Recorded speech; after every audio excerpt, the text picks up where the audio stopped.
Namanya Yusuf Muda Dalam, seorang elit partai yang terkenal sebagai pejabat yang memanfaatkan jabatan untuk menumpuk harta foya-foya hedonis. Bukan hanya kebijakannya menguntungkan dirinya dan kroni-kroninya serta keluarganya, Yusuf Muda Dalam menggelapkan korupsi uang negara senilai 97,3 miliar rupiah. Siapa dia? Mengapa penting kita ungkap sejarahnya? Sebelum masuk ke topik tersebut, menjadi penting untuk diungkap adalah karena panasnya hati ini, hati Bosman, ketika mengetahui bahwa Indonesia di tahun 2050, dalam prediksi banyak pengamat dan ilmuwan politik luar negeri, Indonesia tidak dianggap, tidak direken. Studi panjang, lebih dari 15 tahun di berbagai negara, para akademisi dan pengamat kebijakan politik luar negeri menyimpulkan Indonesia hanya pemain papan tengah Liga Negara Dunia. Kebijakan luar negeri rancu, tidak ada faktor daya tawar, tidak punya daya tekan, tidak bisa memanfaatkan kekuatan asli negara.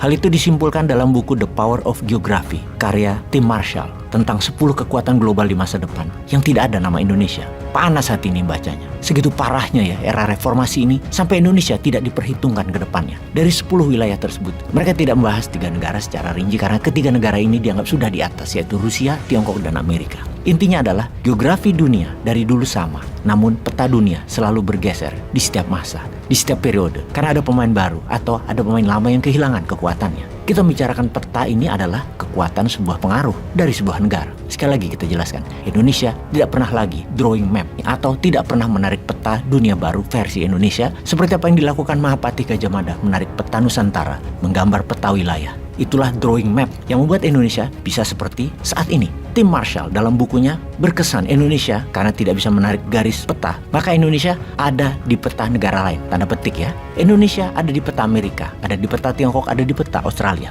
Jadi membahas Indonesia dalamnya tidak penting. Ketiga negara yang disebut, Australia, Tiongkok, dan Amerika adalah penguasa kebijakan luar negeri Indonesia jadinya. Segitu parahnya ya. Sekali lagi, era reformasi ini nggak dianggap penting lagi dan tidak ditakuti, tidak dihargai tepatnya. Sehingga melihat Indonesia, lihat aja apa kebijakan luar negeri Tiongkok, apa kebijakan luar negeri Amerika dan Australia. Kita tidak bisa diamkan hal ini. Generasi survival COVID, generasi Gen Z, generasi zilenial, dan generasi penyintas COVID. Ini adalah masa Anda pegang kendali kemana arahnya negara. Saya titipkan sejarah ini. Kita kembali ke paragraf awal. Kita mundur sejenak ke tahun 1949 di mana Partai Komunis Indonesia gagal melancarkan kudeta kekuasaan yang mencoba mencongkel Pak Karno. Sejak gagalnya upaya kudeta tersebut di tahun 1948, PKI merubah gaya politiknya dengan menempuh cara-cara yang lebih soft, mengikuti pemilu dan tidak berani berkonfrontasi terbuka baik secara hukum maupun kelompok seperti kepada militer, polisi, dan ormas besar NU dan Muhammadiyah. Partai Komunis Indonesia merubah strateginya dari terbuka menjadi covert, menjadi terselubung. Mereka membangun melalui jalur yang sah, jalur partai resmi mendaftar di KPU zaman tersebut. PKI mencari dukungan suara di pemilu 1955 dengan kampanye anti-imperialisme serta anti-kolonialisme. Mereka berhasil menarik simpati dari sebagian kelompok masyarakat yang dirangkul oleh PKI, biasanya masyarakat kecil dan miskin. Sekali lagi, masyarakat kecil.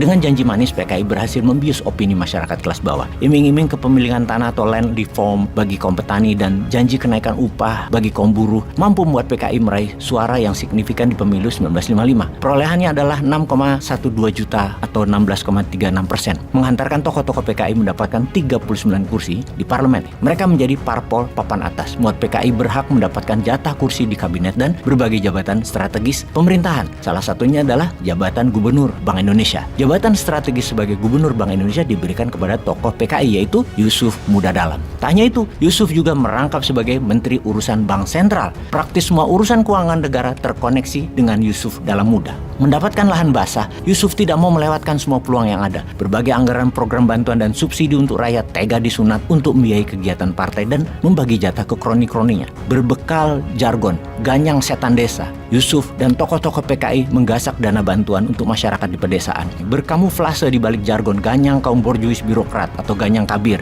Diam-diam elit PKI menggelar pesta dan kampanye yang biasanya diambil dari uang subsidi untuk rakyat miskin. Sifat kemaruk harta para tokoh PKI sangat kontras dengan jargon kampanye mereka. Rakyat kecil dibiarkan tidur dengan perut lapar di tengah buayan mimpi-mimpi janji-janji indah PKI tentang pembagian tanah gratis bagi kaum tani. Ketika Super Semar terbit, Legend Soeharto dengan sigap menggunakan kewenangannya untuk membubarkan PKI. 15 menteri dari PKI ditangkap dan diseret ke Mahmiluk, termasuk antaranya Yusuf Muda Dalam ini, dan dihukum mati. Melalui sederet penangkapan tokoh PKI di kabinet, terungkaplah fakta yang cukup mengejutkan akan limpahan harta yang mereka miliki, dan tidak heran mereka bersiap kudeta lagi di tahun 1965.